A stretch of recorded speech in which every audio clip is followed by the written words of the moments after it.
5 தொடர்ச்சியான எண்கள் ABCD மற்றும் E ஆகியவற்றின் சராசரி 48 எனில் A,E பெருக்கு தொகை என்ன அப்படின்னு கேட்டிருக்காங்க.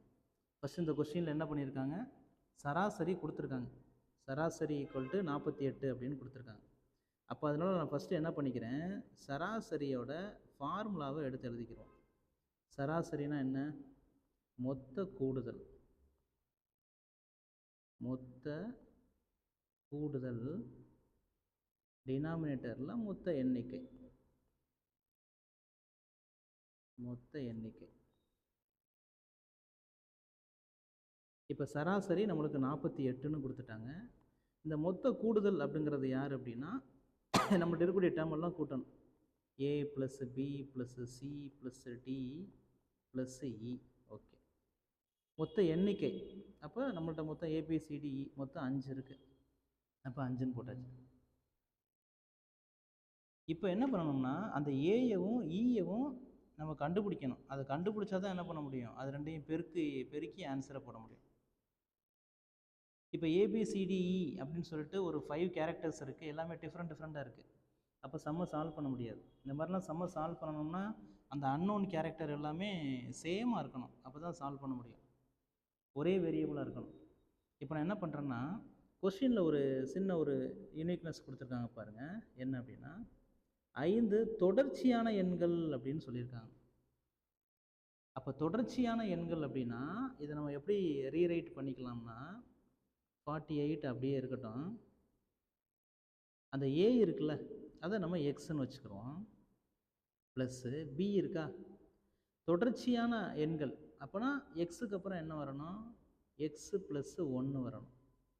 அடுத்து எக்ஸ் + 2, நெக்ஸ்ட்டு எக்ஸ் + 3, அடுத்து எக்ஸ் + 4.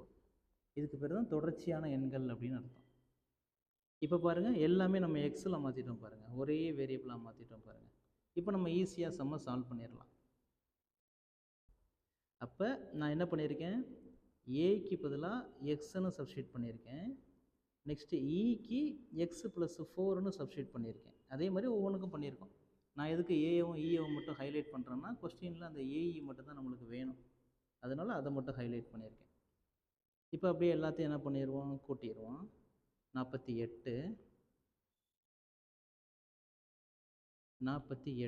இந்த 5 கூட இங்கிட்ட டினாமினேட்டரில் இருக்குது, இங்கிட்ட வரும்போது மல்டிபிளில் வந்துடும்.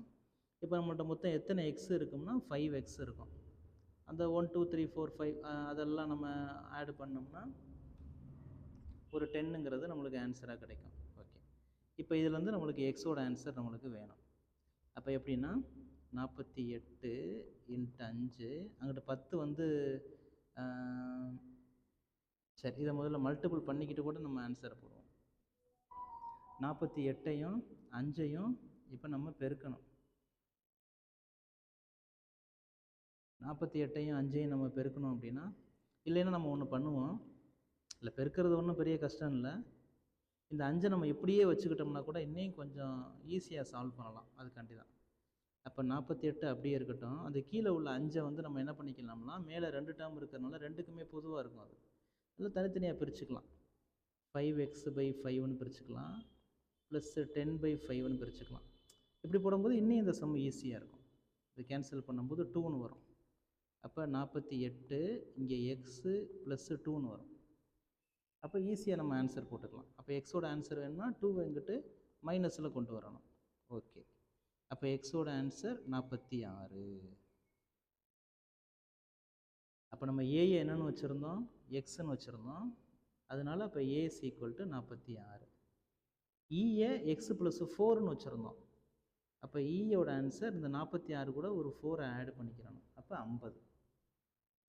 நம்மளுக்கு என்ன கேட்டிருந்தாங்க, ஏஇயின் பெருக்கு தொகை கேட்டிருந்தாங்க. அப்போ ஏயவும் ஈயவும் பெருக்கணும். அப்போ 46ஐயும் 50ஐயும் பெருக்கணும். ரெண்டையும் பெருக்கணும் அப்படின்னா 2300ங்கிறது ஒரு ஆன்சராக நம்மளுக்கு